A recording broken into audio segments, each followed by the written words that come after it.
እዋናዊ መግለጺ ብርጌድ ንሓመዱ ጨንፈር ዓባይ ብሪጣንያ ብመጀመርታ ዝኸበረ ሰላምታ ኣብ መላእ ዓለም ዘለኹም ኣባላት ብርጌድ ንሓመዱን ብሓፈሻ ደለይ ትፍትሒ ኤርትራውያን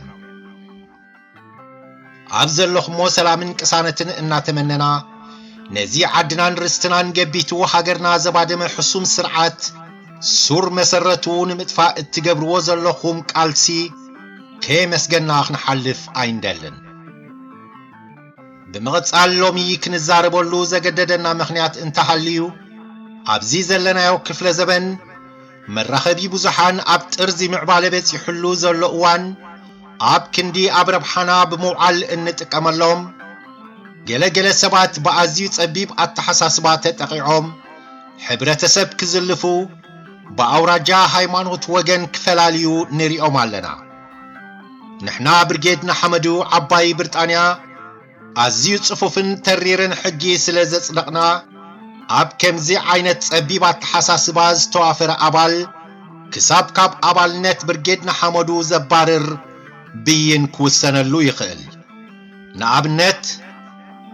መሰል ደቂ ኣንስትዮ ዝግህዝ ኮነ ጾታዊ መጥቃዕቲ ዘውርድ ብጽኑዕ ተሓታቲ ይኸውን ኣብ ማሕበራዊ መራኸቢታት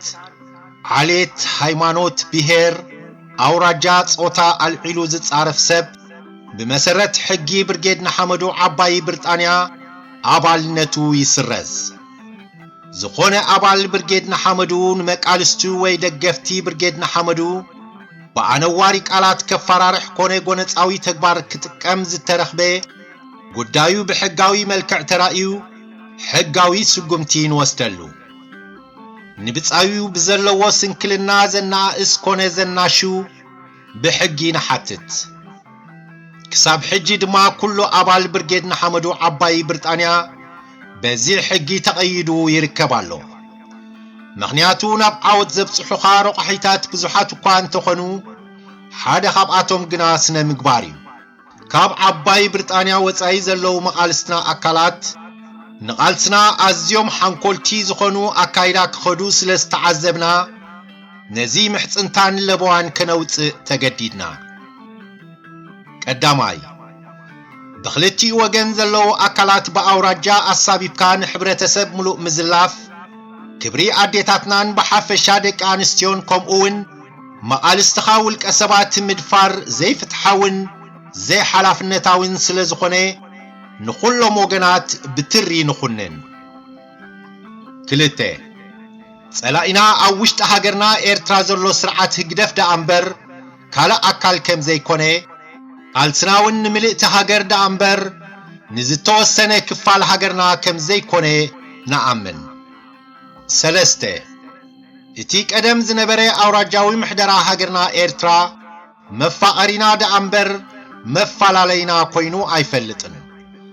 ታሪኽ ተሞርኪስና ምስ ነጽንዕውን በአውራጃ ባእስን ቅርሕንትን ዝተፈጸመሎም እዋን የለን ነዚ ዘሳሲዩ ገለ ፖለቲካዊ ረብሓ ዘለዎም ቅንጣብ ሓልዮት ህዝቢ ኤርትራ ዘይብሎም ኣካላት ምዃኖም ንኣምን ኣርባዕተ ታሪኽ ወለዶ ህዝቢ ኤርትራ ነንሓድሕዱ ዘይነጻጸል ስድራ ቤታዊ መበቆል ዘለዎ ንነዊሕ እዋናት ተፋቒሩን ተኸባቢሩን ዝኸይድ ህዝቢ እዩ ንሕና ኣብዚ መበል 21 ክፍለ ዘመን ነቲ ዝነበረ ፍቕርን ምክብባርን ብዝበለጸ ክንዕቅቦ ረዚን ሓላፍነት ኣለና ኣውራጃ ካብ ምሕደራ ሓሊፉ ካልእ ትርጉም ከም ዘይብሉ ተረዲእና ናብቲ እንኮ ናይ ኩላትና ጸላኢ ኣረሜናዊ ስርዓት ከነተኩር ይግባአና ሓሙሽተ እዚ ተጀሚሩ ዘሎ ቃልሲ ብርጌድ ንሓመዱ ብዙሕ ዋጋ ዝተኸፍሎ ማለት ህይወት ሰብ ዝኸፈልናሉ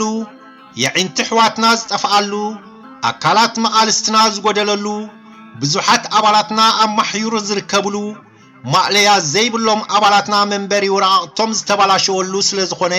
ነዞም ዋጋ ዝኸፈሉ መቃልስትና እናጠመትና ቃልስና ከነሕይል ይግባአና ስለዚ ኢና ድማ ንኹለን ሃገራት ኣባላተን ብሕጊ ክሕዛን ኣብ ልዕሊ ዘይስነ ምግባራውያን ኣባላተን ብግቡእ ዝቋጻጸራሉ ኣሰራርሓ ብምትእትታውን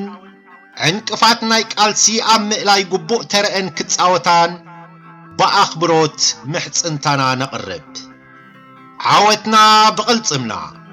مريحنت برجيدنا حمدو جنفر عباي بريطانيا علت 22 حدار 2023